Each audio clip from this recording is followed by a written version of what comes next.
আজকে আমি খিচুড়ি রান্না করব আমার মিনি কিচেনে। তার জন্য সব কিছু উপকরণ নিয়ে নিলাম। শীতের টাটকা টাটকা সবজি।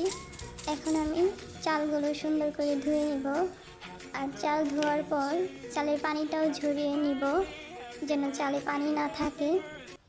আর আরেকটা কথা, সবাই ভাবে মিনি কিচেনে রান্না করা খুবই সহজ, কিন্তু না, অনেক বেশি কষ্ট মিনি কিচেনে রান্না বান্না করা।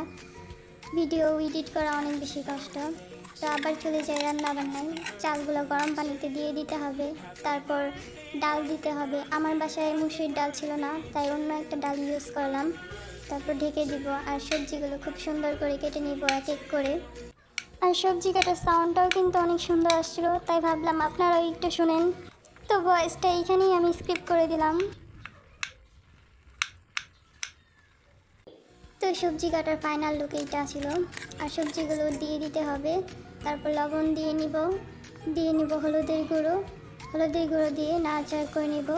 নাড়াচাড়া করে আবার ঢেকে দিব, যেন খুব তাড়াতাড়ি সিদ্ধ হয়ে যায়।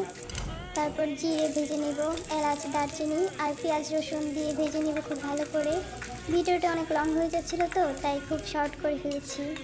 তারপর আবার এই ভাজা পেঁয়াজগুলো দিয়ে নিব। দেখেন আমার খিচুড়িটা দেখতে কত সুন্দর আর লোভনীয় হয়েছে।